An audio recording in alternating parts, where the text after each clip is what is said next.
तो पहली बार मौका मिला रसड़ नगर पंचायत को शासन ने बनाया। अब पहला चुनाव हुआ 2022 में। नगर पंचायत अध्यक्ष पद के उम्मीदवार विजय जी हैं हमारे साथ। भारतीय जनता पार्टी से आप उम्मीदवार थे, विजय गुप्ता जी। ज़बरदस्त लड़ाई हुई लेकिन सफलता नहीं मिली। एक नेता जब क्षेत्र में उतरता है, जनता की समस्या लेकर एक आवाज़ बनता है।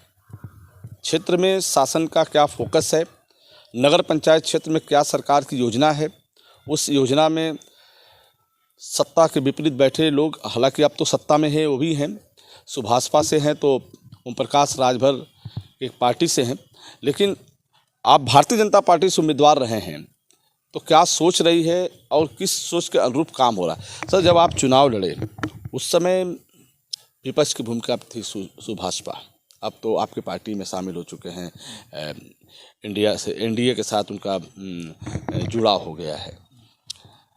एक सोच रही होगी कि आप उनको सहयोग करेंगे या कुछ और भी जो अपनी जो योजना है उस योजनाओं को शासन तक पहुंचाएंगे जो आपने देखा था क्षेत्र के विकास के लिए।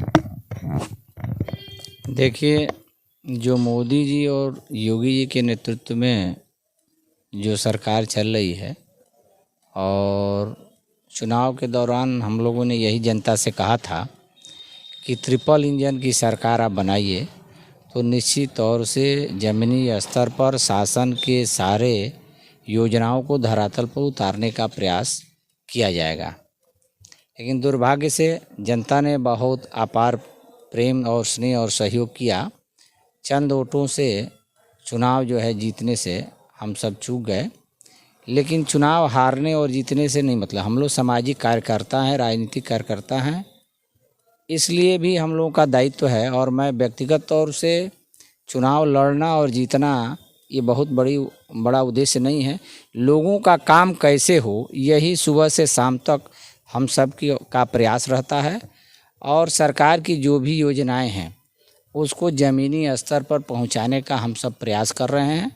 रही बात कि जनता ने जो जनादेश दिया है उसको भी काम करने के लिए 6 महीना अवसर देने का हमारे टीम के लोगों ने यह कहा कि एक बार उनको भी स्वतंत्र रूप से काम करने का अवसर दिया जाए। बात हो ये वर्तमान चेयरमैन की। हाँ, तो 6 महीना वो अपने हिसाब से कैसे इस नगर पंचायत को, नव निर्मित नगर पंचायत को कैसा रूप दे रहे हैं, यह भी जनता को जानना आवश्यक है और उनको भी जानना आवश्यक है। 14 जनवरी के बाद ठीक ढंग से सरकार की सारी योजनाओं को हम लोग उतारने का काम करेंगे, ये मैं आपको बता रहा हूँ।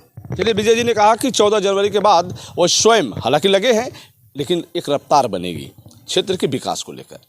जो भी वहाँ छोटी बड़ी समस्याएं हैं जिससे जनता त्रस्त है, परेशान है, उस समस्याओं को समाधान के लिए आप शासन से स्वयं मुख्यमंत्री योगी आदित्यनाथ से मिलेंगे और उस सारी समस्याओं को अवगत कराते उसका समाधान कराएंगे। फिर हम आपसे जुड़ेंगे, तब तक लेते हैं जुड़े रहे हमसे बलिया आजकल से। मैं रोशन जायसवाल, नमस्कार।